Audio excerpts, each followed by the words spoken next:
OTB's The Hurling Pod with James Skehill and Paul Murphy.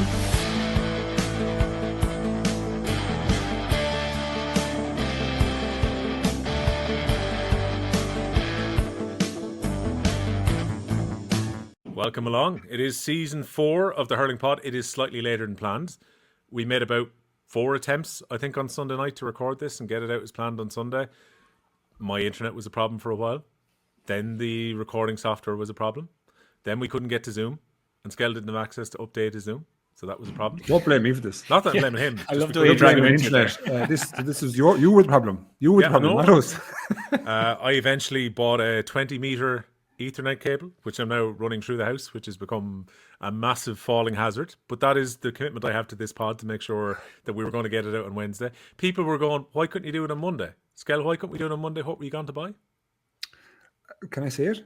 Yeah. A gun. It's not illegal. It's not illegal. Yeah. You know, it's legal. It's fully legal. On legal terms, you were doing it. Legal terms. Looking at a gun, yeah. Up to Ballyhonest, look at the gun. If you want to buy a gun, go to Mayo, lads. Indulge me. Why is Mayo the place to go and buy a gun? There's a specific establishment up in Mayo that's probably one of the market leaders, would say, for buying firearms. I don't think I can name them, actually. I'll leave that off at the moment. And they're above board. They're above board. They're above board. Yeah. Crucially. So it's not in the car park out of the boot of a car.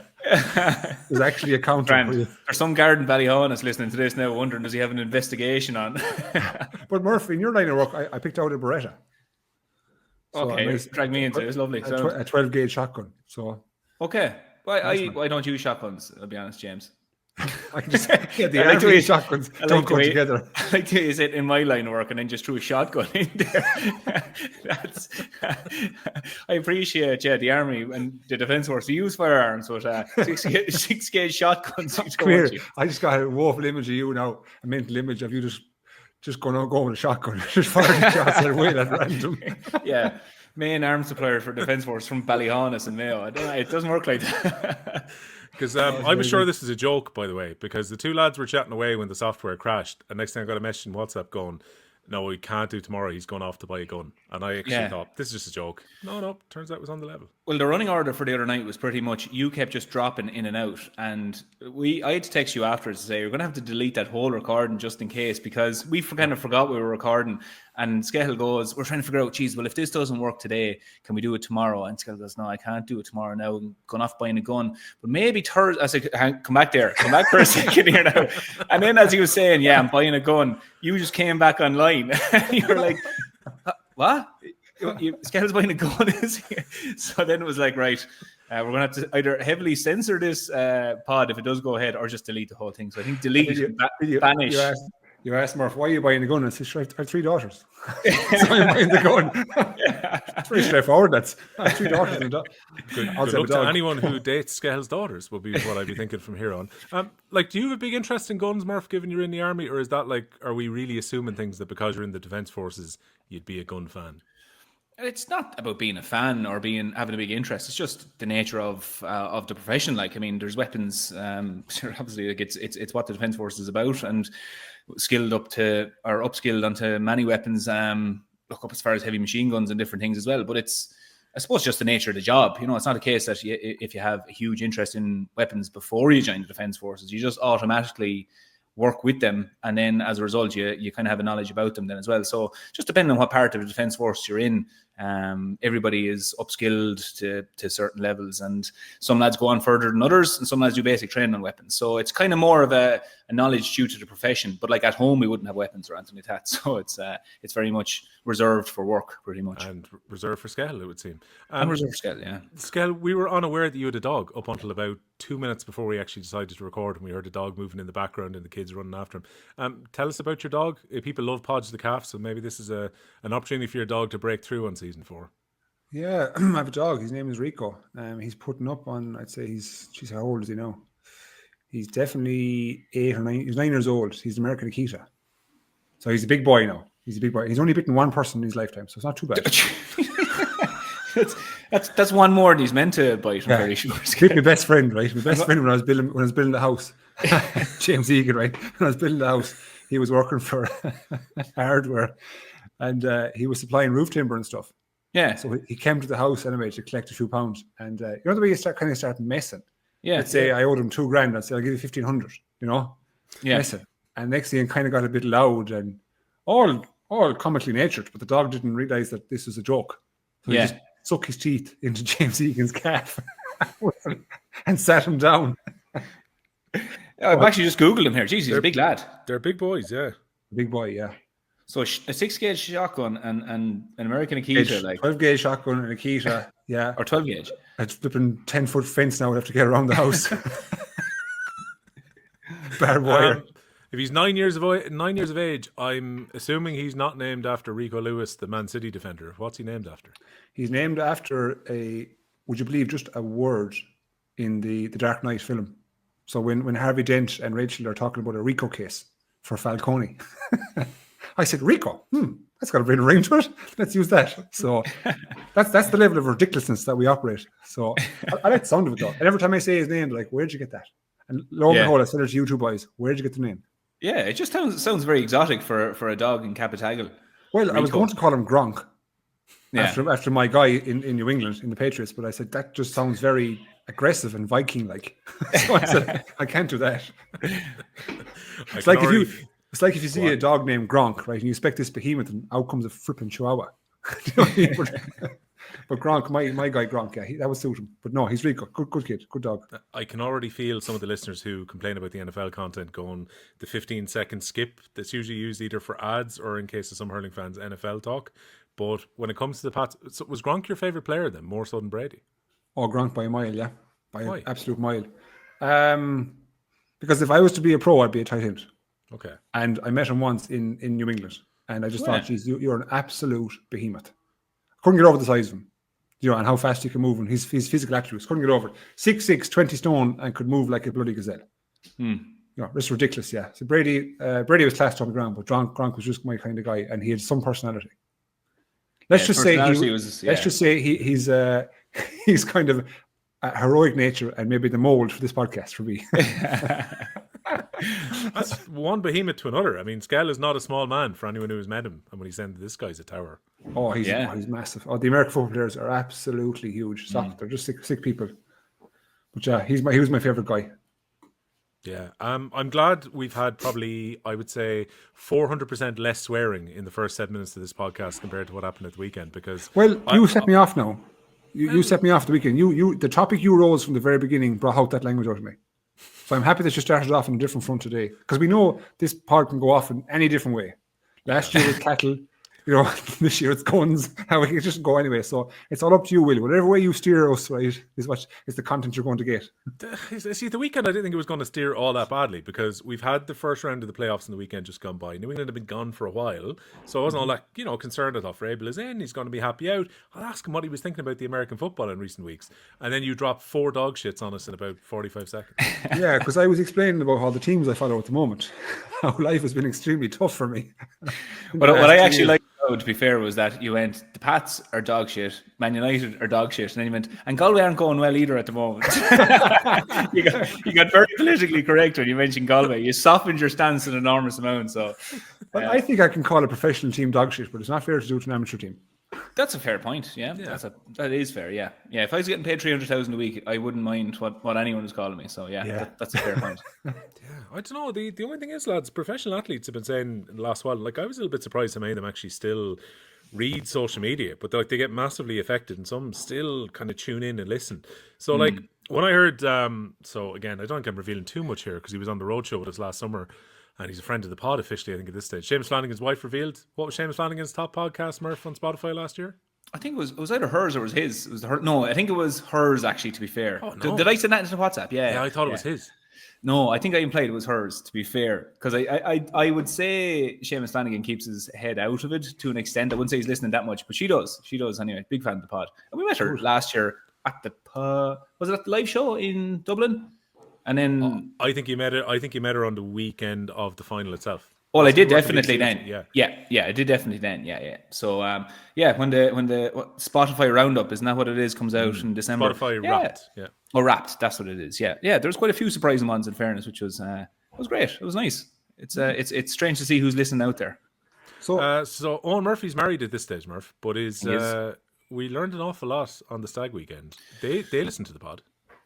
Well, what it was, yeah, they do actually, yeah. Well, what it was actually more so was that, well, sure, you were getting direct messages. You were getting DM'd while we were on the stag. So we're over in Swansea for the stag, but we were, I suppose, to fill you in, as you know, to fill the listeners in, we were sitting in a pub one night, and Paddy Deegan turns to me and he say, "Hey, what's Skehill like?" You know, a big question. It's a question I get often asked, actually. You know, "Here, what's Skehill like? Do you get on?" and all this sort of stuff. Sure, of course, we obviously do get on, but Paddy Deegan was like, "Here, go on, ring him there." Now, we had a good few pints in us at this stage. We're like, "Go on, ring him there." And I was like, yeah, grand, right. And he said, "No, put him on FaceTime. I want to FaceTime him." And I was like, "Right, listen now, are you going to start firing shots at this fella as soon as I ring him?" So he goes, "Yeah, absolutely, I'm going to start." So I text Skehill and I said, "Listen, well, buddy, you wake, you're about to get a call here." And he knew we were on the stag. As soon as I called him, Skehill's sitting on the couch at home, watching telly, winding down for the evening. And Paddy Deegan laces off into, I can't even remember what he was saying, Skehill, but it was harmless enough, but he was saying, "You're useless and you're this and you're that," and looking for no reaction and all this. And I was sitting there going, yeah, Skehill's very quiet here now. He's buying his time. And to give you context, Digo is wearing like a hoodie with a jacket. That's kind of popular, I think, at the moment for young lads to be wearing. Seems to be all the rage. So he's wearing like 2 big layers on top of him. And he was firing shots away at Skehill anyway. Next thing, after about a minute, he goes quiet. And Skehill looks at him and goes, "Why the fuck are you dressed like an Eskimo?" And the laughing from the boys at the table hurt Digo more than it hurt, than I think the actual comment even hurt him. But at that stage, he was just like, "Right, just hang up there, hang up. I don't want to talk to him anymore. I've had enough of Skehill." So we hung up anyway. But yeah, I think one or two of the lads had mentioned then that they were like to listen probably the odd time, or they've certainly heard certain clips at different times, and but no, like they were all positive. Like, I mean, all sound. I think the majority of players, whether we know lads listen or not, it's sparingly, I suppose, for a lot of lads they listen. Like, they might hear a small bit here and there, but no, the lads were well aware of our antics throughout the last few years. So I suppose it's good for our own awareness that we know lads are listening. And who's the technical wizard that made the sound for Snapchat that is Skehill saying that Blanchfield is a horse of a man and he can basically made he can horse into pints, essentially, I think is the way they've cut this. Yeah, I think so. Well, I think Skehill, you met Blanche at some stage I met him in Coppers after that Ireland last year. That's what it was. Yeah, you met him. And I might have said 2 big men, both of you are probably 6'5". Are you 6'5"? Yeah. Like Blanche is 6'5" as well. And yeah, I think you mentioned on the subsequent pod that he was a horse of a man. I don't know who clipped it. I don't know who clipped it on Snapchat, but it's a soundbite going around on Snapchat now saying David Blanchfield, horse of a man. I now have it myself, and I have the soundbite myself, so I use it the odd time. At least a compliment. Oh yeah, absolutely. I promise we will launch into some hurling in a second. The other one that we found out was that you bumped into a couple of Skehill fans on top of Croagh Patrick. Probably the most unlikely climbers of Croagh Patrick of all time as well. Yeah, well, I've noticed, like, when we chatted the other night, intermittently as we chatted with the bad internet, we were kind of we only realised we haven't spoken on a pod since July, and like a lot of stuff has happened in between. Even though we text quite regular into the WhatsApp, it only dawned on me. I was like, God, actually, quite a few things have happened. And like at the moment, like a lot of people, you know, whether you're having a few pints or whatever, be asking, or coming out of Croagh Park or whatever, lads be asking, "Well, where's Skehill?" and all this sort of crack, like, you know. So, but myself and Aideen were up in Westport there. I think it could have been around November or so. But we went climbing Croagh Patrick anyway this Saturday, and we were going up. Now, bearing in mind, we were packed accordingly for Croagh Patrick. Anybody who's climbing Croagh Patrick, like, it's not like you're climbing Everest or anything, but it bodes well if you pack proper gear and wear proper gear. And we're about halfway up, and I was kind of going, "Jesus, I'm happy enough now. We actually have, you know, the rain jackets, the warm top, and the hat, and I had a bag anyway with the sandwiches and the flask of tea and all this stuff." Now, the 2 lads that we met, I'm going to say that they're probably listening to this as I'm saying it, because they obviously listen to the podcast. So we're getting about halfway up, and people are starting to take a breath and all this. And I looked up about 50 meters in front of us. I was saying to Aideen, I said, "There's 2 lads in front of us here now," and I said, "They're looking at me as if they're going to say something." Now, whether it's Kilkenny or shite, up the banner, I didn't know, but I was like, they're going to say something. I can just see by them. But these 2 boys, they were dressed like 2 lads about to head for an early bird and a few pints. Like, they were in like a Tommy Bow shirt, a pair of jeans and shoes, like shoes, not runners, not, you know, they were in shoes. They were dressed the way I was for dinner the night before. I put it that way. But they also struck me as like 2 lads who were part of maybe a group of about 10 boys who went up to Westport that weekend. Everybody said they'd climbed Croagh Patrick, and these two lads were the only lads who went out that morning and did it and decided not to change. That's, if I'm to give a full picture, that's what it struck me as. So we're walking up anyway, and next thing, a lad roars, one of them roars at me anyway. I said, well, no sign of Skehill on the way up, is there? It's like, no. And I will say, Skehill, they had Galway accents, or from what I could figure out was Galway accents. So if they are out there, I'd like to know who they were. Reveal yourself, please. They kept, in fairness to them, we stayed moving the whole way up. They were about 20, 30 metres behind us the whole way. They had a half a bottle of River Rock between the two of them. Like, we got to the top. We were flooring water, we had tea, we had sandwiches, we got the energy into us. These boys went up for a look. But it was so misty, you could only see about 30, 40 feet in front of you. Yeah. And these boys were going up, and they were sogged getting to the top, not a bother to them. I'd say they had the flu for about 4 days after it, but I was saying fair play to them. Like, they were just out there and do it, fellas. They didn't really think about it. Isn't it matter what you come across in Croagh Patrick and that kind of stuff? Oh yeah, but we came across the people in bare feet and stuff. Like, we met a fella barefoot carrying a cross. I'm not talking about a cross now you fit in hand. I'm talking about a cross over your back. Yeah. It was not an easy feat at all. Was it one of those recreations, was it? I don't know. I didn't give him a hand. Like, I said, try your own there, buddy. It's just off you go. Everyone makes choices, and yours is the bad choice. So, he looked like he knew where he was at, anyway. Yeah, I didn't sign up for this shit. Out of here. You came up for a picture, yeah. There's a grand little pub down the road from it too. Yeah, there's one just at the foot of it there. It seemed a busy spot. Yeah. Is that owned by one of the Mayo managers or one of the coaches there? What's his name? I can't think of his name. Are you one of these lads now? Are you one of these lads? And I know you for a while now, right? But are you one of these lads that if I mention some topic, you would say, is that his neighbour's sister? Or Tommy? No. Do you know Tommy down the road? I haven't a clue. All I know is a nice pint of Guinness. I don't know. Okay, no, I withdraw it. I'm not that type of person, but I just thought I heard someone own that pub. Maybe I'm wrong. Anyway. Also, someone who's coming for Skehill apparently is down hurling coach Trevor Fletcher, who bumped into Murph in a filling station somewhere in, I'm going to say Tipperary, somewhere on the way back. He's coming for me. Yeah. He says, I'm coming to Galway and coming for you.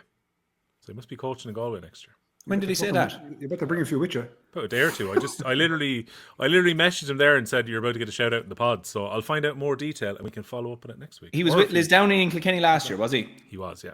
Yeah, because he came up to me. They bet us in the league up in Muckalee one day, and he came over to me after they bet us. He came over to me and said, "That was me, the cotcha in Bird Hill, I think it was, in Tipperary." And here was me, licking me wounds after being bet in the league match. I said, "Oh, thanks very much, Trevor. I appreciate it." So his timing, I was like, "Yeah, you could have told me that at another time, Trevor." But anyway, okay, he's off to Galway, obviously, is he? It must be, because he's a dedicated follower of podcasts. I would say, naturally enough, if you're driving from Offaly to Down a few times a week, you've got time for a few podcasts in the car on the way up. So, yeah. Can you text him there and see who's with? Yeah, I've just messaged him there now to say you're going to get a shout out. He wants to hold on there now. This is terrible podcasting, but he wants to know. Well, it's informative, if you ask me. It is. Look, it is informative. But when you consider what we've covered in the last, 18 minutes, I guess a broad range of topics. It sure is. Yeah. He's just blue ticked the message there anyway, so he should be back to me in a second. We'll find out. Right. Okay. Hurling that happened. Weekend just gone by. I would love to say, Skehill, I had a bit more to say about the club final, but this was over after 20 minutes. Na Fianna winning 223 to 20 points against Sarsfields. And I had a quick look afterwards because we were chatting about it in the group even when it was so one-sided at half time. So since 2010, 7 of the finals since then have been 10 plus point margins. So actually the last 2 years we've been blessed. So we had the wonderful score from Aina last year with St. Thomas's winning in the very last second and all the controversy with the O'Loughlin Gales goal that wasn't given in a game that went right down to the wire.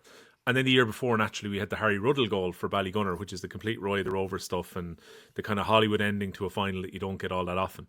But outside of that, if you go back to 2010, there's been some big beatings. And there's even been some years where it's been 7 or 8 points, but it's felt like a really, really big hiding as well. Yeah. And this, to me, watching the game on Sunday afternoon, like it was such a one-sided final, scale.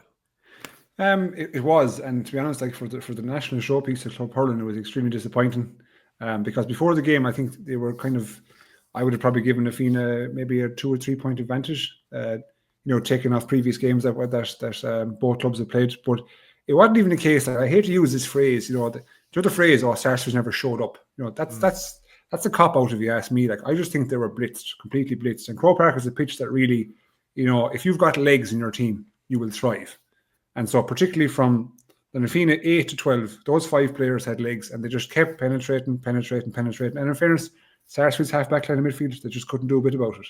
And if you think about it, let's say Na Fianna, they were able to run through them, they were able to pass around them, they were able to go over them and go long. So every way you get around the team, Na Fianna had it in abundance, and they defended really well. Liam Rush did excellent centre back, and he just seemed to be in most places in defence. I thought the puck out from Na Fianna was really good, whereas in Sarsfield's, particularly in the first half, was really poor, and it actually caused a bit of consternation for them, and it caused issues with turnovers and points. And it wasn't the case that Na Fianna were extremely dominant in one particular area of the pitch. They were just dominant in their 6 forwards, their midfield. They were dominant in the high ball. They were dominant on the ground. They won the free battle too. I didn't think it was a dirty game unless there was a period there where it threatened to get a bit out of hand, through a bit of frustration and whatnot. But this was a clear beating by 2 teams who was a serious golfing class. And you know what? Sometimes when there's games, when there's big beatings, you say, "Oh, they didn't deserve to get bet or win by that much." But in truth, Na Fianna were so good and so far ahead of Sarsfields that the margin of victory was, it was accurate. I have to say, it was. Unlike the football final went to 14 points as well at one stage, and then we had Ergel Kieran's crazy second half comeback. We didn't have that in the hurling final because Na Fianna just kept the pressure on. Tom Brennan, the hero, of course, with the 2 goals, the man in 22, took the 2 AJ goals Murphy, really well. I thought AJ Murphy was brilliant, Skehill. I think he's been great all year. He's kind of been the guy who's delivered in certainly the St. Martin's game. I think it was 1-3 got that day. He was really good in the Leinster final when they needed to just kick on a few scores against Kilcormac.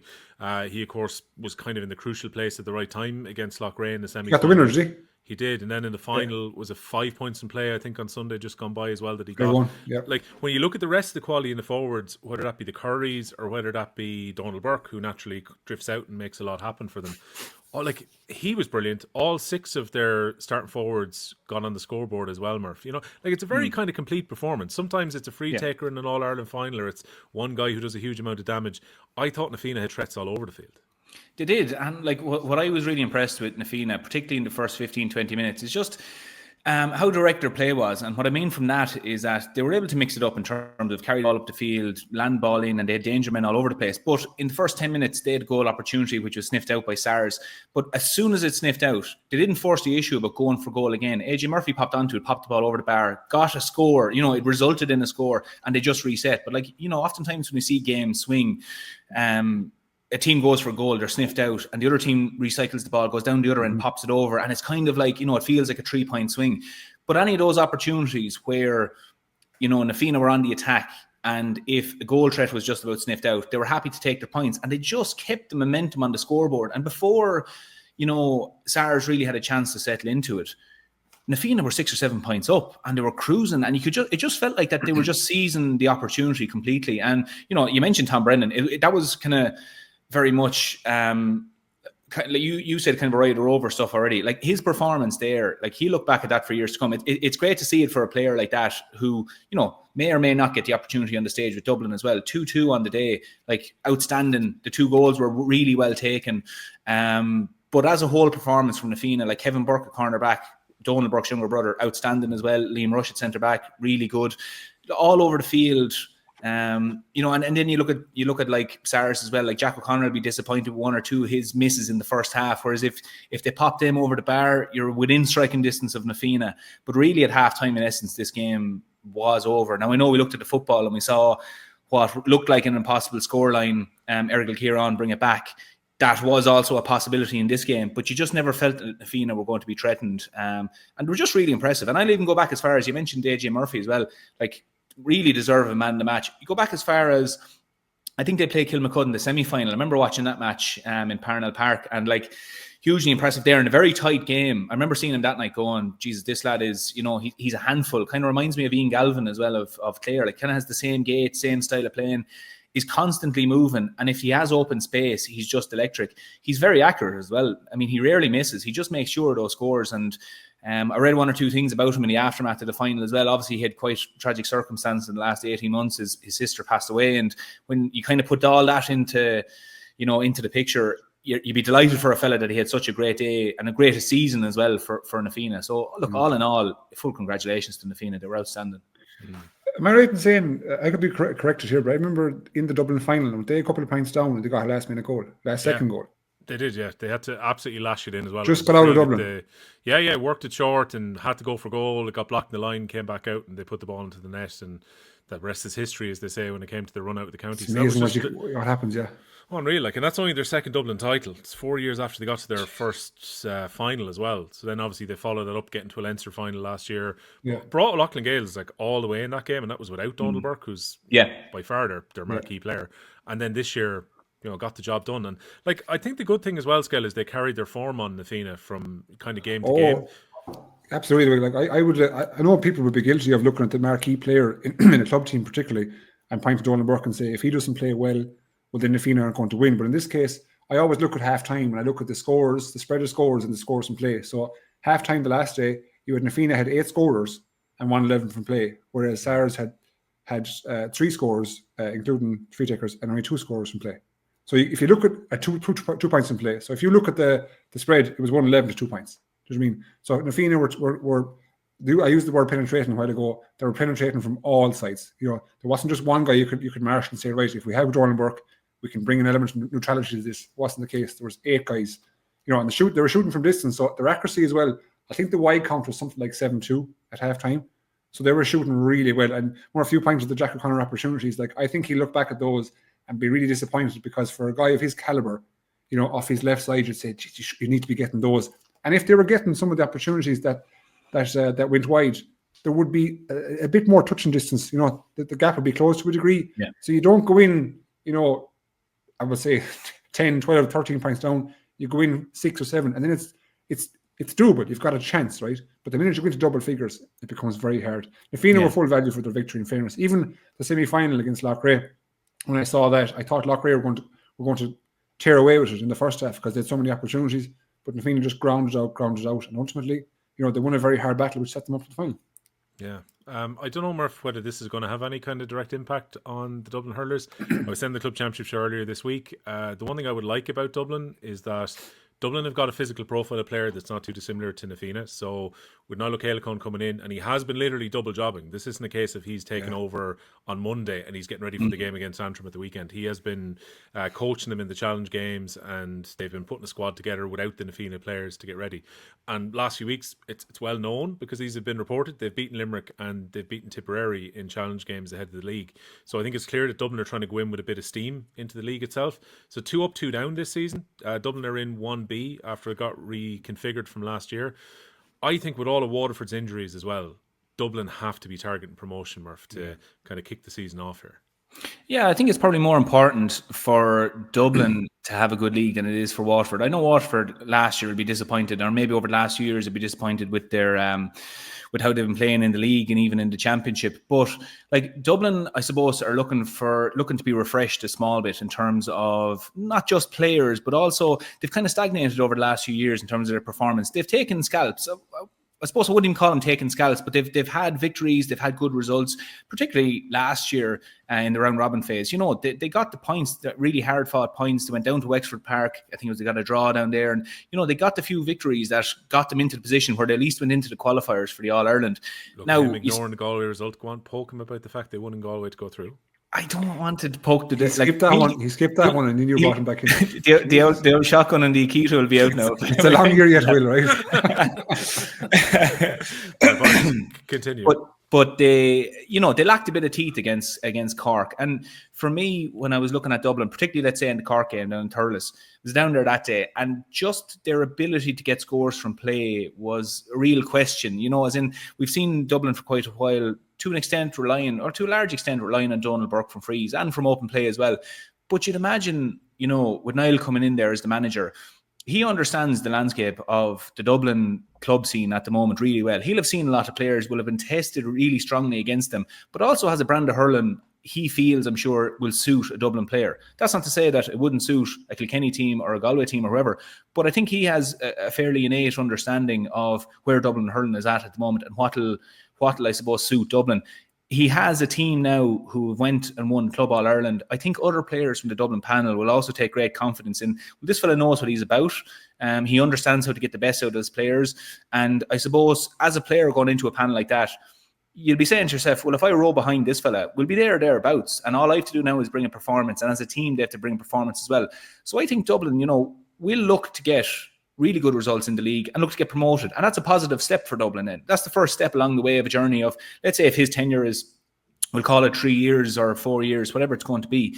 Let's say he goes for 3 years. That's the first positive step along the way. They then shift focus to a round robin where they're like, right, let's target games here now. They'll target every game realistically. They'll look to see, can we get results from each game? Because, let's say, going to Galway, going to Wexford, going to Kilkenny, they know they can play against these teams, but maybe it's just a confidence thing. Like against Kilkenny in Parnell Park last year, you know, they were going really close against Kilkenny, maybe just didn't have the legs for the last 15 minutes, and Kilkenny just about got the victory.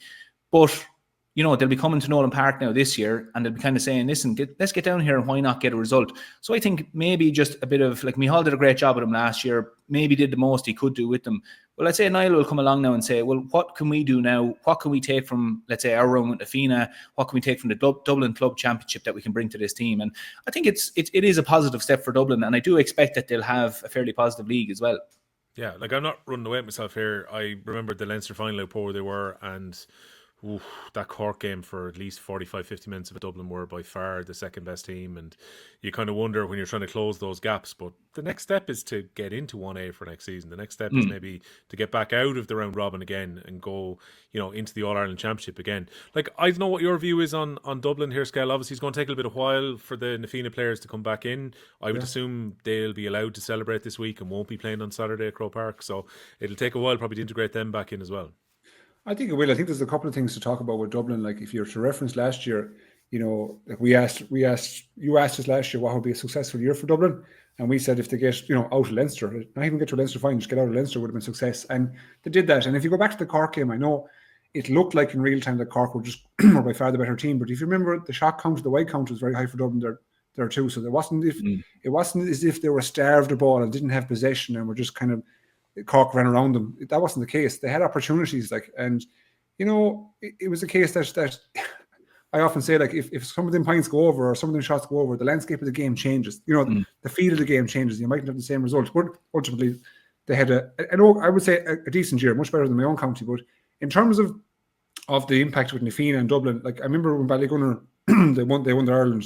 You asked me would Waterford have a kick, and at the time I thought, actually, would you know what I mean? I thought that the Ballygunner lads come back having done it, having won an Ireland title when Waterford have struggled, as we know, to get Ireland titles, that it would help the situation, and that didn't materialise whatsoever. So, but in this instance, I think it's slightly different because Dublin now have Dublin-based manager who is extremely informed, as we know, obviously with the Dublin club scene, having gone through it himself. So I would certainly imagine that he's well informed of every player, having played against them, having seen them, and having coached them. So his style of play seems to be, and often club teams, they generate their own style of play depending on the player that's available to them. But looking at Na Fianna, I was just really impressed with their sheer, I would say, strength mixed with hurling ability, and particularly the pace in the forwards.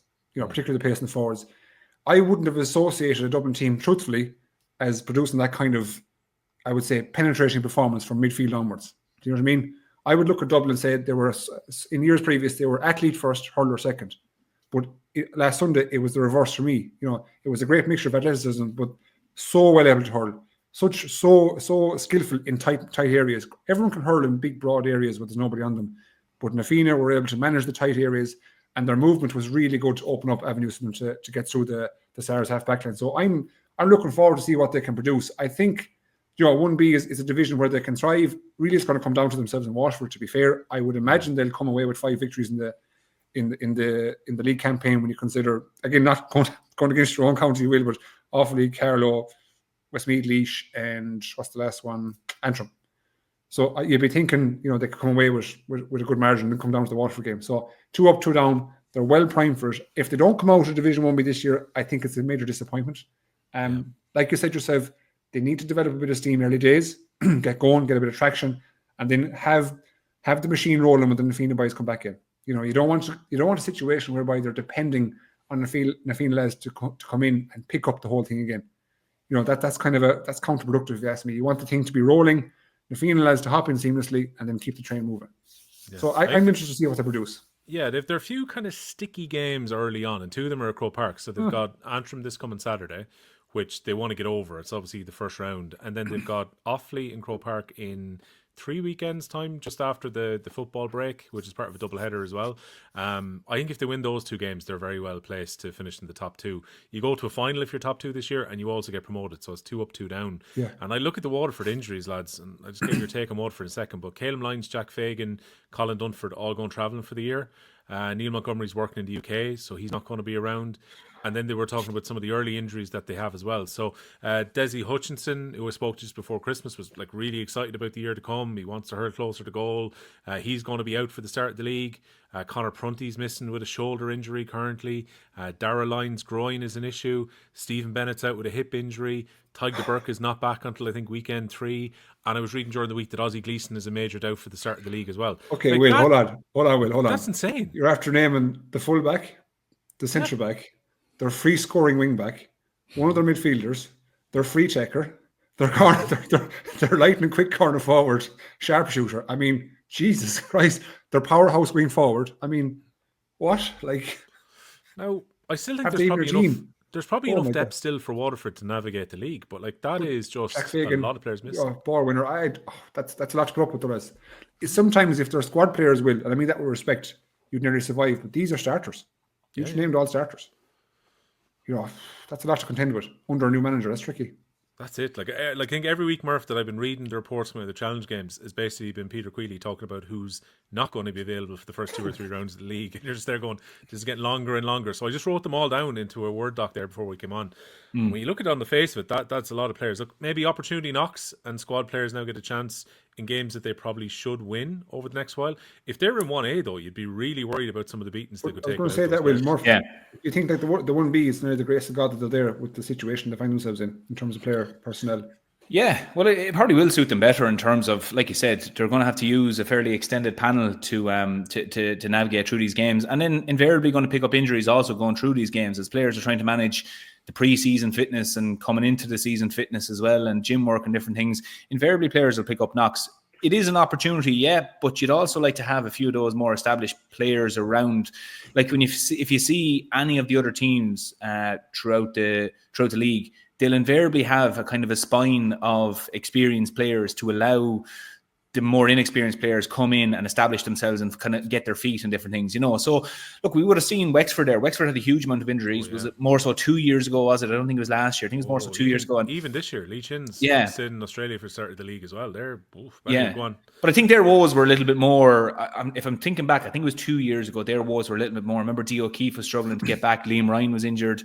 League Momo covering. But like for Wexford, well, not change the topic, like there's serious players gone for them as well. Like Liam McGovern is gone as of yesterday. Matthew O'Hanlon's gone as well. Lee Chin won't be back around. Look, to be honest, I think for the likes of Waterford, bringing it back to Waterford, thankfully, look, they have players come back. It's disappointing. The likes of Calum Lyons, like he's been huge for them over the last few years, and he's been huge in a way that they've been able to move him around. Like, you know, he's played everywhere from wing back to wing forward, really, and he's quite a free scoring wing back as well. He's huge athleticism, and quite often you'd see him getting up the field and scoring 3 points during a game, like which was a huge asset to have as a wing back. But seeing him go and knowing you won't have him is very disappointing. But the likes of, I'd be happy at least that going, well, look, I have Desi Hutchinson. He mightn't be fit for a while, but that's okay. And Austin Gleeson coming back in is huge. Even from just chatting to Austin Gleeson late last year, you know, I think he'll be very refreshed coming back. From what I understand, it was a lot of the reason he stepped away was just to, you know, I suppose that lad, since he's 17, 18 years of age, has had a huge magnifying glass on him, has had the spotlight on him to see, you know, he's been young hurler of the year. I think having him back would be a huge refreshing thing for the Waterford team, for himself as well. And that's an enormous asset. And I think for Peter Queally, he's going to have to see, one thing we would have seen with Austin Gleeson is it's like the old Ken McGrath thing, centre back, centre forward, centre back. Where are you going to play him? I think we'll probably see Austin Gleeson deployed more at the centre forward position because, like, he's capable of getting unbelievable scores, and that's where you really want to have him. Like Tyg de Burke and those lads, they've plenty of backs that can do the job back there. But I think the likes of Austin Gleeson coming back, Desi Hutchinson inside, at the moment, it's a bit bleak for Waterford. But I'd say they'd rather have it bleak at the start of the league and be okay for championship than the other way around, where if you were talking about that list that you have there, Will, if that list was their list coming into championship, you'd be going, that's trouble. You know, that's trouble. So I think Peter Queally will be saying, well, look, at least that's our situation now. We'll look at it as a positive. We'll put out a lot of players. We'll get to see a lot of players. It's opportunities. And hopefully these injuries will start to rectify themselves as we go along. Skehill, as a member of the Galway under-20 management, I didn't get to see your actual reaction when I told you about Adam Screeney's injury. Did you fist pump, or how did you feel when you found out? So you're insinuating that I'm celebrating when a GAA person gets injured, a player I'm going to pump against? I'm not calling you a cynic, but I'm saying it'd be perfectly understandable when you're bringing him to balance. I don't want to give you any excuses, Will. I hope they're all fit. You're calling his character into question here now, Will. You're calling this man's character big time. Maybe have slightly, yeah. Well, look, right, before we talk about Screeney being injured, how do you feel about Galway having home matches? Because this has been going on for a while, the back and forth, and Galway obviously wanted this, so they've got minor games at home this summer as well. So you will be kicking things off in Ballinasloe against Offaly in the Championship. Surely that's a good thing. Yeah, like I suppose in terms of Leinster participation, this is like year, I think 16, is it? Coming up on from the senior perspective. Relatively new, obviously, with the minor and 20s. I think it's a great step, to be fair. I think it's a great step for everyone. I think it's no issue, with the likes of the Offaly's, Dublin, Kilkenny's, travelling into Galway. Especially when you're at East Galway and Ballinasloe. Like Offaly to Ballinasloe, for you was what, 20 minutes? It's a short trip, yeah. I don't think it's a venue. Now, Pearse Stadium is a different story.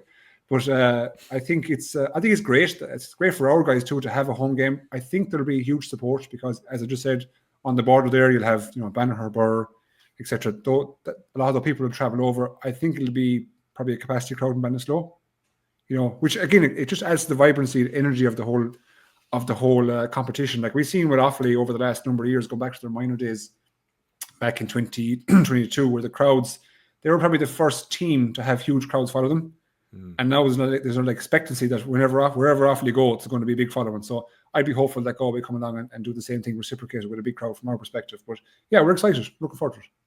Yeah, I feel bad for Screeney from the point of view that he missed his first year of Fitzgibbon here, effectively. He's going to be another month out with this groin injury. Picked it up at the tail end of the calendar year. He hurled so much last year. He was in the Offaly under-20 final just before Christmas, and it's going to sideline him. I think I heard about 6 to 7 weeks at the time, so I don't think he's going to be back by the end of the Fitz. I think he'll probably be used very sparingly when he comes back in the National Hurling League afterwards, and in a way that might be no bad thing, because a lot of those under-20s became key players on Offaly's Joe McDonagh team last season as well. And the balancing act is so much harder for them this year when they're in the Leinster Championship. That's going to be unforgiving by comparison to in the Joe McDonagh. And again, it's no disrespect to the second competition. You can kind of bring your level down a little bit, and you're not against teams where you're scrapping at the bottom against teams who are already more established than you and who are used to hurling at a higher standard than you are. And next thing, you're maybe ripping some of those under 20 players away because they want to try and defend their titles from last year. But yeah, pity for him, because I think he could have been really good for UL this year as well. But it looks like he's not going to get to hurl for them. But he's going to be back, isn't he? Like we're not playing them until like the 3rd or 5th of April. So there's loads. Yeah, no, he could well be back for that. I think it's March territory. He's going to be back in, so I wouldn't rule him out entirely from playing. We're in the same position ourselves. Like our sharpshooter is still out, Aaron Island, from the injury he sustained last year. He's been out a while. What's happening there? What happened was he got a hamstring in training during the 4-week period between the end of the round robin in the Leinster under-20 to the Leinster semi-final, and that hamstring injury, we tried to heal it naturally, but then he completely tore it again in the club championship for Clarenbridge after kind of literally taking 4 or 5 months to come back. So then he had to get operated on in London, a specific hamstring operation. So he got that done months back, and that was like a 5 or 6 month healing period. So I think he's just back jogging at the minute, or even just getting running. Do you know what I mean? So he's in a race. He won't feature in the league for Galway anytime soon. He won't feature for his school. He's still in school. He's still doing leaving cert. So it's a bit like Screeney. I think we mightn't see them feature until such time as the 20 championship starts. Yeah, that's a pity now. Well, look, hopefully you can put it behind him, because it's not worse than when you recover and then next thing you're back out for another period again. Yeah. Were you surprised, Skehill, to hear that David Burke was going back in for next year? Because I think a lot of people, when they saw 35, he kind of felt so disappointed after the red card that he received against Dublin last year that it was almost a feeling that people were almost retiring him at that stage. But Mihal is back. He's jettisoned quite a few players. I believe I was reading there was 50 people on the panel at the moment, and 57. David Burke is one of them. 57. Yeah, that's right. So he brought in. I'd be in favour of this kind of stuff. I am in favour of giving every guy an opportunity. Every guy who's at a certain level, give them an opportunity and see can they thrive in a high performing environment where they've got everything between great coaches, great gym availability, etc. So they had 57 and they let go 8 or 9 this week. So they're down to, let's say, 48, 49 at the moment. But they probably have to carry that number until they get until the Fitzgibbon come and goes, because with our our age group of our senior team at the minute, you could have something like 20 odd players involved with Fitzgibbon. So for you to prepare for a league game in tandem with Fitzgibbon games, it's just a bit tricky. It's a bit challenging. So if you were carrying a 30-man panel at the minute, you'd have nobody training. You know what I mean? Because of all the Fitzgibbon lads. So yeah, I am. To answer your question, was I surprised? I was a bit. Yeah, I won't lie. I was a bit. I thought I thought after the Dublin, I suppose, situation and having the fact of new manager, etc., that he might step away. Didn't, evidently. So he's I'd imagine he's the type of person that wouldn't like his career to finish in that manner, and to give another crack. And look, won't he be good for the young lads around the place? Yeah. I mean, like having a guy around who's an All-Ireland winning captain, having a guy around who's now the guy who's played the most championship games you've ever had. When there is so much change in the panel, like if he's, and obviously the conversation would have been happened, do you want to stay on with this? Like if he wants to go on and give it another year, he's the type of guy you'd love to have in the dressing room. I mean, you've spoken about the fact that he's kind of a quiet leader, but a very important presence around the place. Yeah, I would have said before, he's a producer. So like he produces by his performances. He wouldn't be one that would be roaring and shouting, banging tables and constantly talking like motivator, William Wallace kind of stuff. That wouldn't be his way. A bit like himself and Dahi Burke, similar type captaincies, performance first, and set the tone with the way you perform. And like I don't know what kind of impact he's going to have on the team this year. Like, is he going to be starting from the very beginning? Is he going to, be brought in for the last 20 minutes? I have no idea how they're going to use him. I'd say we'll see that'll all come out in the next few weeks when we start seeing what way the teams are shaping up. Because you'd imagine, let's say, most teams like Galway, typically they'll probably play 60% starters, 40% new guys. I'd imagine that kind of split, something like it.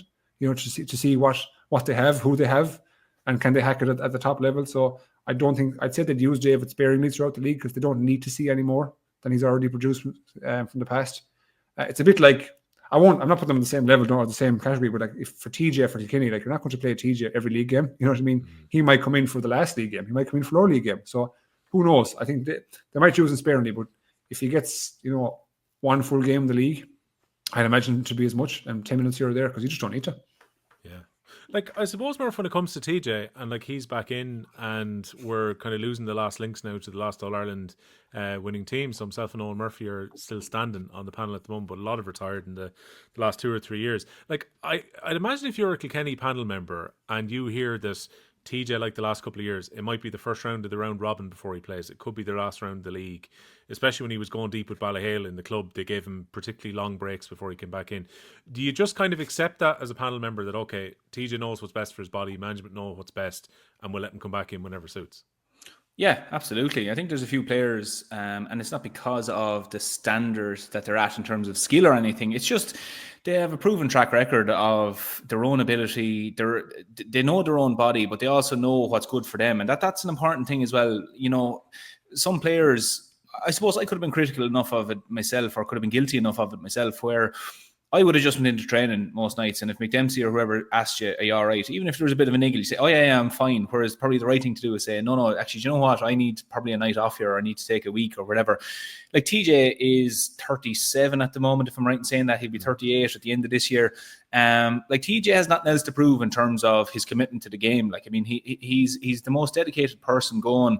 I think the value that they'll have, if I was on the panel, let's say I was a new player on the panel, and I knew that, okay, TJ is not going to be back until potentially the end of the league. Like, whatever way Derek decides to use him, he doesn't come back to the end of the league, or he comes back in the round robin. I'd be just happy to see TJ coming back into the dressing room, because I'd look at it the very same way as when I entered the dressing room and I was looking at Henry or whatever. I just liked to see him around. He was nursing injuries at the time. He had cruciates and he had different things.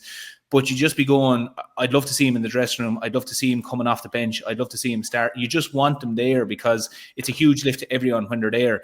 And I think from Derek's point of view, very much with TJ, look, you can see he wouldn't still be there at the age of 37 if he hadn't looked after himself, if he wasn't like the ultimate professional.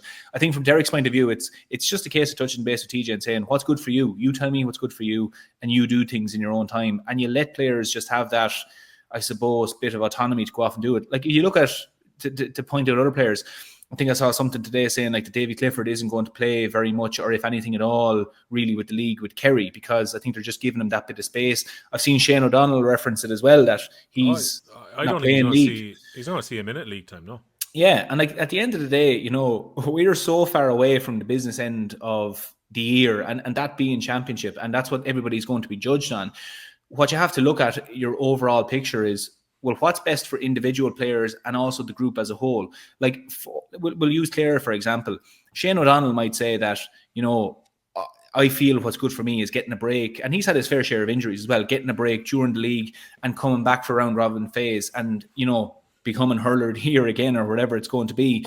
But you might see another player then, like David McInerney, saying, actually, no, I'd like to be involved earlier. I'd like to be playing the league because it gets me back into it. It gets my match sharpness and so on. So it really comes down to an individual basis. And from that point of view, then it comes down to managers to understand, like when you're dealing with players at this level, the reason they got to that level is because they're ultra dedicated. So you don't even have to question that. So at that stage, then you have to say, well, what's good for the players then? What's good for getting the best out of this player for the goal for the championship, as opposed to putting out our strongest team in round one of the league and making sure that we have, that's not essential. So for all those players, each manager just has to consider, well, what's best for them, what's best for their bodies, what's best for their freshness coming to championship, because there's a long year ahead. And I just think if we're bringing it back to TJ, I think Derek just says, TJ, listen, TJ, you let me know what's good for you. You let me know what's best. And if it's a case we can use you, we might throw you in on and off. If it's a case, if not, no, that's okay. And that's fine. Is Fiona Mackesy going to make the first team, Murph? He played left wing back against Offaly in the challenge game at the weekend. I think he was primarily using the forwards for Loughlin Gales, but seems he's definitely seen as a defender where he would have played more typically for Kerry, definitely earlier in his career. Like, does he have a chance of making the team, or where is he at? Sure, look, anybody in with the panel has a chance of making it. I genuinely believe, no more than Skehill saying there, the lads have brought in a lot of players from what I can see. They've brought in a lot of players, and like they played Waterford there 2 weeks ago in Piltown. Literally at half time, they were just changing lads over, getting players in. They did something very similar against Offaly as well, where it was literally, regardless how lads are going, I'm sure that's the message you're saying to lads as well, is that regardless how well you're going, lads, we're going to be making changes here. I think he came on centre forward against Waterford, and then the last day, as you said, he started wing back against Offaly. It's hard to know at this stage, to be honest. Like, I haven't seen enough of him to really say one way or the other. What I would say is, if I had to make a call now, I would say he will find it very hard to get into the starting team, because I would very much look at it. He's come from Joe McDonough and he's hurled with O'Loughlin's. This is another step up again. He's obviously hurled at, standards that we can measure, but like this step up now, competing against, if he's going to go for the half back line, for example, there's a lot of lads there, your David Blanchfields, Paddy Deegans, Richie Reids, whoever they decide to deploy in those positions as well. That's who you're competing against. And like, I suppose these players have been blooded and they've been really tested. So he has to get up to that standard. Will he get up to that standard? I think if he's to make a run at it, it might take him a year or two if he does get to that standard, and that's just being honest. I just haven't seen enough of him at this stage. Seen him with O'Loughlin's playing centre forward. He's had good performances with O'Loughlin's, but I would equally say that I've seen a lot of club players in Kilkenny having savage performances as well, but probably are not getting mentioned at the moment because people are very focused on this transfer from Kerry to Kilkenny and see, will that work? But, if you look at the Donnellys in Thomastown, they've had absolutely outstanding championships for Thomastown. Like, they're in with a huge chance. Go on. Sorry to interrupt you. Who's, like, you'd consider the Kilkenny half order last year? What was it? It was Mullen, TJ, John Donnelly. Yeah. So who's up and out there? Nobody. Well, that's the thing. Like, if it's the half forward line, to be honest, the first thing you'd be asking is, like, who does Mackesy push out there? And like you said, we've seen so many players. He doesn't make it there. So the half back line, if he's to play there like he plays with Kerry, Blanchfield, Reid, and was Mikey Carey? No, Mikey Carey, yeah. Paddy Deegan was playing. I think he was playing wing forward the last day. He could potentially go there. He could potentially go wing back as well. Like, there is a variety of players there as well. One or two of the Thomastown boys have come in as well who have hurled outstanding for Thomastown. There's a variety of players there. Like, so the one thing I would say is that wherever he goes, he won't find it easy. And and at this stage, I'm not luring you into getting me to name a 15 for Kilkenny's Kel, but he wouldn't be in that 15 for me. No, but he wouldn't be in that 15 for me at the moment. What I'm saying is, I'm agreeing with you in the sense that, like, it's very highly publicised, the transfer from Kerry to Kilkenny. Highly publicised that he was effective for Loughlin Gales. However, being effective in a club championship, no respect to any club championship, it doesn't exactly correlate or translate into being effective for an intercounty senior team, especially when you're going into a team like Kilkenny. Yeah. So the clientele I'm after naming off there in terms of half forward and half back line, I just personally, I don't see where he gets in. Go to midfield, and it was Keane Kenny Paddy Deegan last semi-final. I don't see how he gets in there either. Yeah. Go back to the full back line. He's not getting in there either. So it's Yeah. Like it's up to him with Massey, and Cody and up inside of Billy Ryan. I don't see it. I just don't see it myself. And if he makes it, all the better to him. I just can't see it at the moment. Yeah.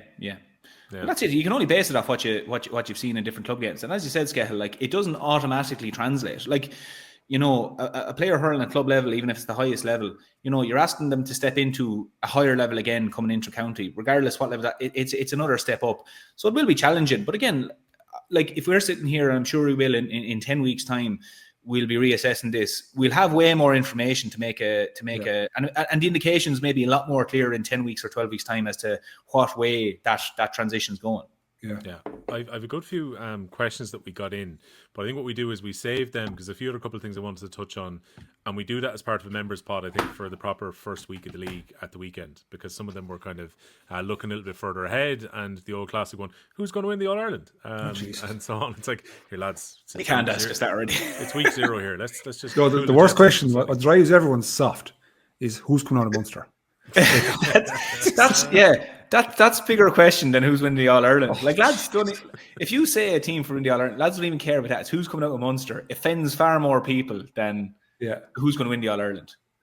Like, if you say Clare, Limerick and Cork, Everett and Tip is going to hound you. You know what I mean? If you say Tip, Cork and Limerick, Clare are going to go drive up and shoot you. I think we got it right last year and we still got abused. So there's just your proof that it actually doesn't matter. We got preemptive abuse for writing off Tipperary last year, and how right we were. Yeah. Couple of things I did want to touch on before we finish up, lads, though, was Skella, how you think this is going to go for Limerick? They've changed captaincy here. Like, I don't know whether that's a case of Declan Hannon is going to be phased out of the team somewhat. Like, Limerick were falling over themselves to make the point that Declan Hannon is not finished and that he will be part of the panel and he remains an important player.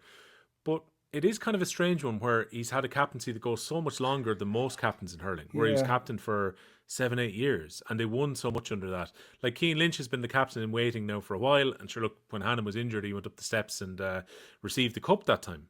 But at the same time, I don't know, does this kind of signify any change for Limerick and any kind of change for Declan Hannon, the fact there's a new captain, or does it really matter?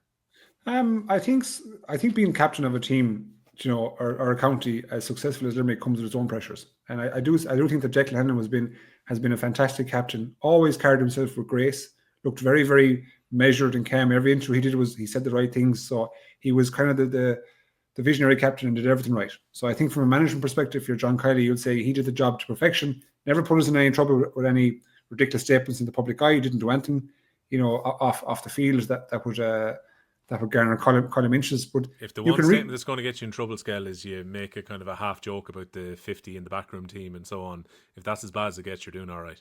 You're doing okay. Jeez, that's again logical people like us, right? Will take that with a bit of salt. Other people would go straight into it and think, how can we keep up with them? Jesus, forget about that. From this perspective, captaincy, you can kind of read into it. You can read into it in the sense that, they're replacing him. They need to take the captaincy off him because he mightn't be guaranteed a place in the team. Immediately when I heard this, it cast my mind to Munster rugby. Do you remember the situation? I think it was Paul O'Connell was the captain, and he relinquished it to give it to Peter Manny. Am I right in saying that? Peter Manny was a young fellow. Now, the Munster people might help me here, but I think you might have. The one I would probably remember would have been Brian O'Driscoll relinquishing the Ireland captaincy because he wanted to concentrate on, relinquishing the Leinster captaincy because he wanted to concentrate on how he was playing. Maybe, and so that kind of situation, I think it was Paul O'Connell who relinquished the Munster captaincy and gave it to Peter Mahoney when he was relatively young. I know the difference in age between Mahoney and O'Connell at that time would have been grander than what it is between Lynch and Hannon at the moment. But I think Lynch again will be a great captain. He speaks himself very well. I just think probably Declan. I think it maybe came from him, if I'm honest. You know, I don't think it came from the management towards Declan. I'm only guessing this now. I'd say Declan just said, look, Joe, maybe saw his own situation last year. Maybe things are moving on in a different direction for him, etc. I don't know, but said maybe it was time for Cian Lynch to carry the mantle a bit more because everybody knows Cian Lynch is a superb leader. Now, that team is not devoid of leaders. There is numerous leaders in every line of the pitch. So, but like you said, Will, I think Cian Lynch was the obvious option. It would be either himself or a Nicky Quaid type person or a Will O'Donoghue type person. I think Will O'Donoghue was vice captain. Is that correct? He is vice captain, yeah. Yeah, so like they've got leaders all over the pitch. I think the captaincy is only a title in Limerick, if I'm honest. There's plenty of leaders all over the place because anytime games got tough, there's been plenty of guys who have stood up and pulled games out of the fire, regardless of position or regardless of status. So it's a title first. But to answer your question in full, I do think Declan probably approached the management and said, let's a change as good as a break here. Let's move in a different direction and give it to Keane, and then he can concentrate solely, focus on his hurling. And if the event happens whereby he mightn't make the team, he might get injured, etc., there's no drama, there's no media circus because the captain can't make the team, etc. And again, it's just no unnecessary, I would say, spotlight on him as a person, on him as a player. So again, he's been superb. He's been superb captain. Yeah, what do you reckon, Murph? I mean, look, it's it's a long time to be captain, obviously, and it means he's probably set records that'll never be broken, given the success that they've had over that, and the 5 All-Ireland titles during this run is an absolutely remarkable for one player to be going up to collect that much silverware and 6 Munsters along the way as well. Like, in a way, maybe a fresh voice is what's required after what. It's so weird that would be a disappointing year by their standard, to win a Munster Championship, to get to a league semi-final and to get to an All-Ireland semi-final. That's seen as a disappointing year for Limerick now. Yeah, to be honest, maybe it's something that John Kiley has thought about. Like, I wouldn't say it's to the forefront of his mind, really, in terms of each year, okay, what's the situation with the captaincy? Maybe he thinks about it all right, but like, you don't really have to think about it over the last few years from Declan Hannon's captain, because he just ticks all the boxes to be captain. But I think like this is kind of maybe a circuit breaker just for Limerick at the moment, where it's a case that you would want the captaincy not to become an issue. That's one of the things you don't want the captaincy to become, is that it becomes this kind of elephant in the room, and then it becomes a distraction. One thing teams don't want is a distraction. So I think the fact that, Limerick didn't win the All-Ireland this year, it kind of allows or facilitates the environment where John Kiley can maybe go, well, look, Declan Hannon's at the far side of 30 now. He may be used a bit more sparingly before championship, let's say. If his body is fit and he's hurling well, he'll be playing away in championship. But it maybe allows for just a bit more of a seamless transition between captains. And likewise, in a few years, let's say Limerick go on a roll again and they start winning a few All-Irelands and they don't win an All-Ireland. Maybe then John Kiley goes, okay, Cian Lynch, we're going to drift away from Cian Lynch here now. And, Colin Coughlin's going to be the captain next year, or whatever it's going to be. It maybe just allows for that because, Declan Hannon's voice won't be any quieter or louder in the dressing room if he's captain or he's not captain. His example will be his own way of influencing the team. I think it just allows that this goes on now. Cian Lynch, it maybe feels like just a new breath of fresh air, maybe, that Cian Lynch now is the captain. That's settled now for maybe another few years. Cian Lynch won't be going anywhere. He'll be an established member of the panel. Nobody could argue against Cian Lynch. He's now standing player and now standing person.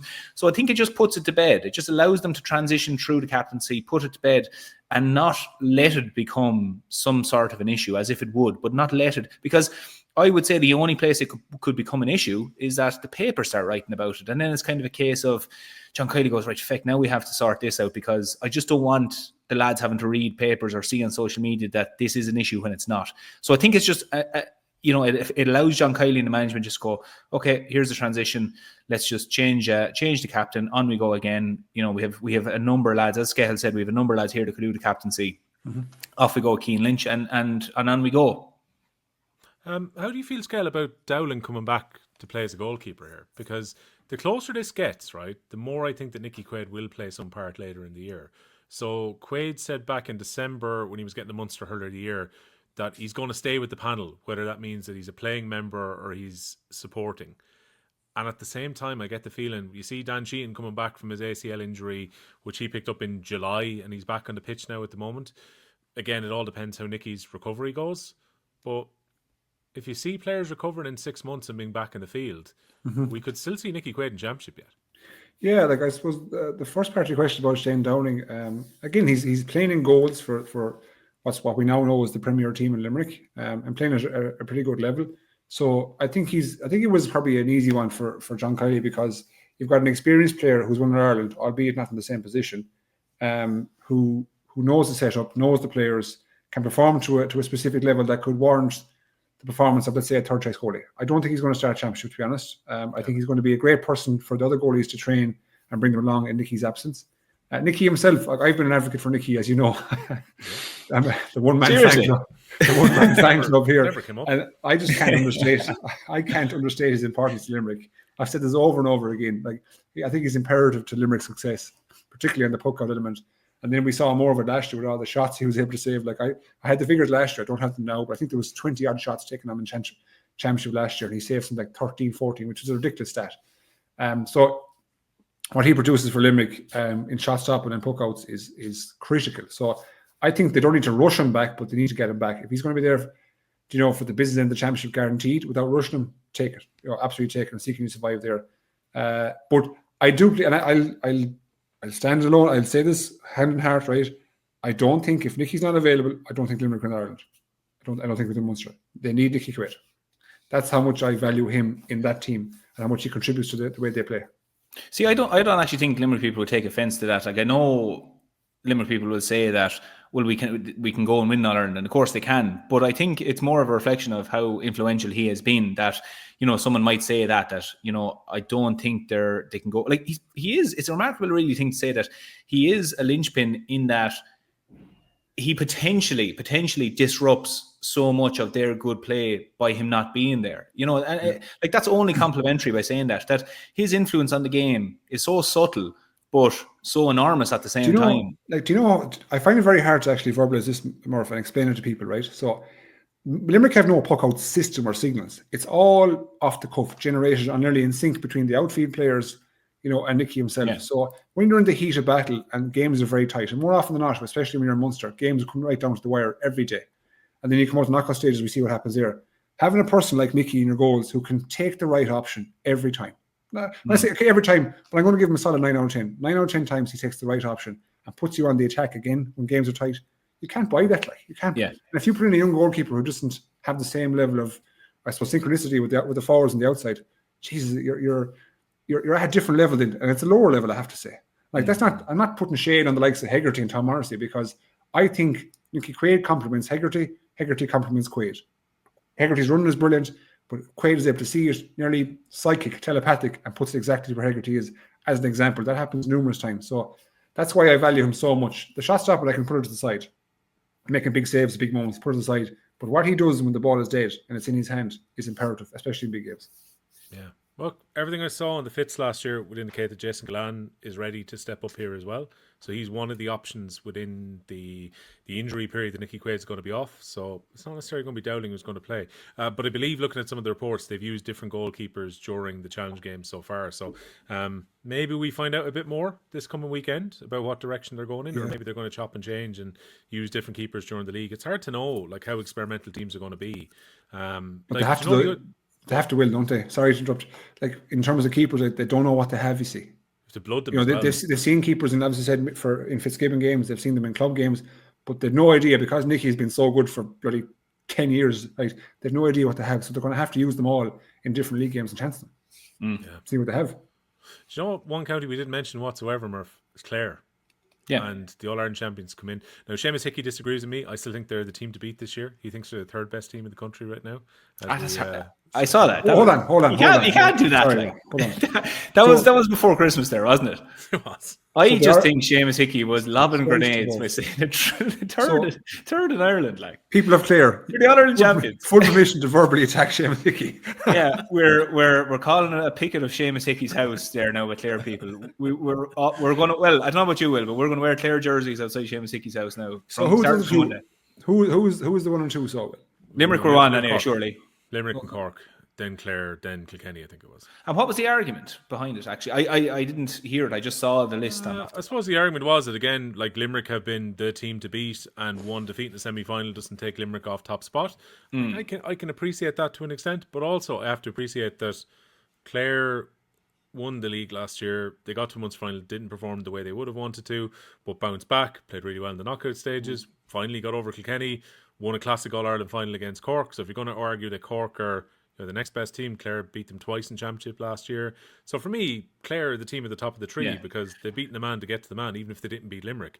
So even if you're going to argue that maybe Limerick could still be at the very top because of what they've achieved, I still think Clare have to slot into second place, because even though Clare haven't beaten Limerick in championship in the games with cups on the line, they have beaten Limerick in championship, and there's not between those two teams. There really isn't. Yeah. So, well, the thing is that there's two conversations you could have. My understanding is that this is power rankings. That's what it was. Yeah.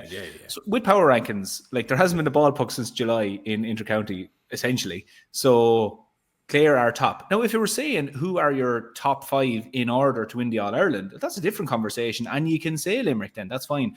But in the power rankings, full respect to Clare, you have to go, right, Clare number 1, put Cork 2, whatever, Limerick 3, Kilkenny 4, whatever you want to do there, because it's the last It's from the All-Ireland. That's what we're talking about. And then as the league progresses, you can chop and change if you want, but like I think we have to speak for the Clare people there and just say Clare back to number 1 power rankings, and Seamus Hickey stop throwing grenades and ruffling the feathers of the good Clare people. Like Liam McCarthy and the League Cup currently reside in Clare. Yeah, you know what I mean. So they did the double, so they're definitely the number 1 team. It's a funny one because Clare beaten Cork twice, Cork beaten Limerick twice, Limerick beaten Clare twice. Yeah. Bit of a merry-go-round there. I think the only way to resolve this is we do a power rankings the weekend of the Willie Clancy Festival down below in where is that on each year? It's on in Clare. Listonvarna. No, it's not Listonvarna. It's not Listonvarna. No. Jesus. God, I can't think of it there. Willie Clancy Festival for the book, and they have the US presidency with Doonbeg now at this stage as well. So it's been a great time for Clare.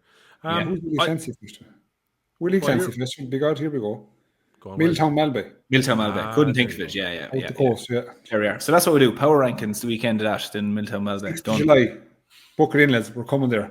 She's very close to the All-Ireland. See, I have a great way of deciding the power rankings. It's the team who win the All-Ireland Championship. Generally sit at the top of it. Generally, yeah. It's a funny way of deciding it. But it's unusual. I'll give you that. But you know, we'll allow it.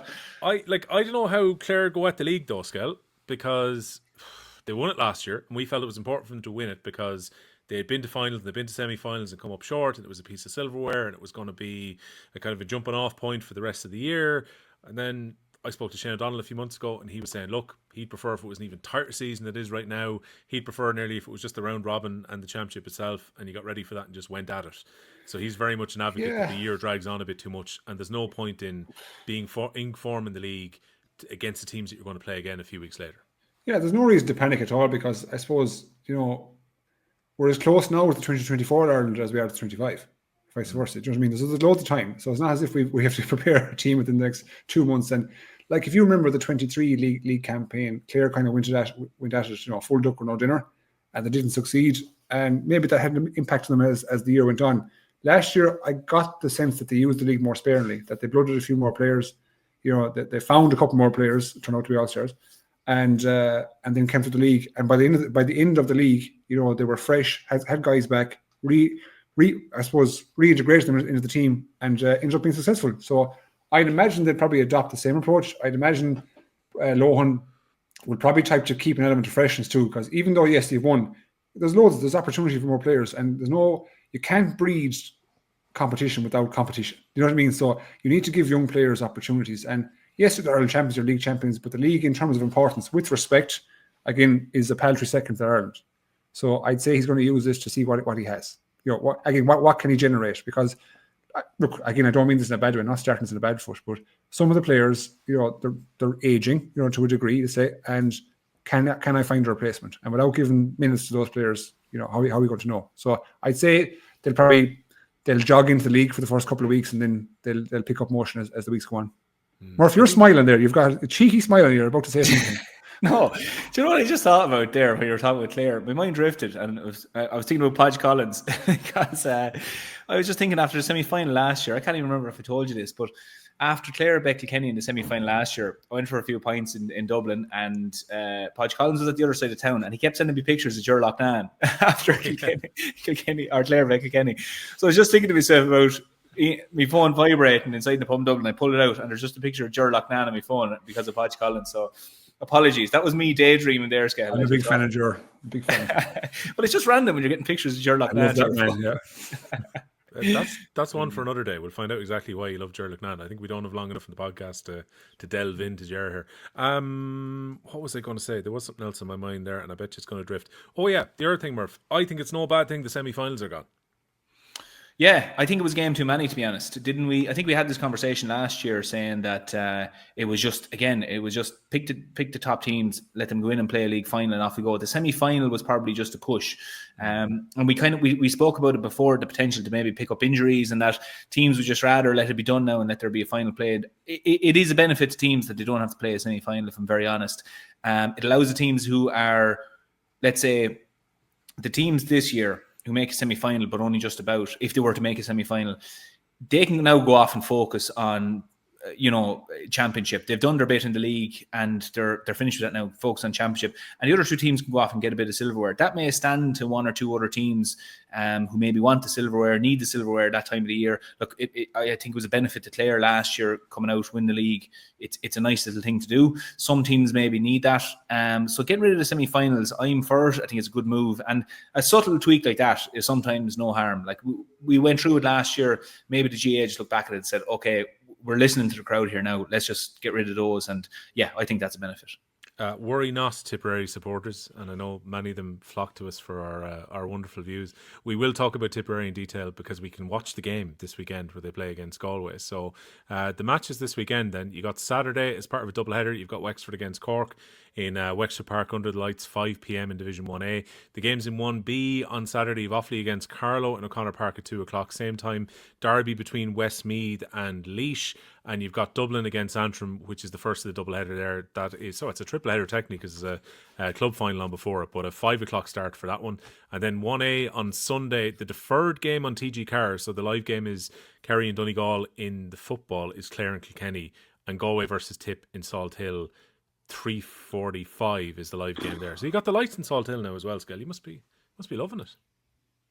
No comment. Oh, Jesus, right.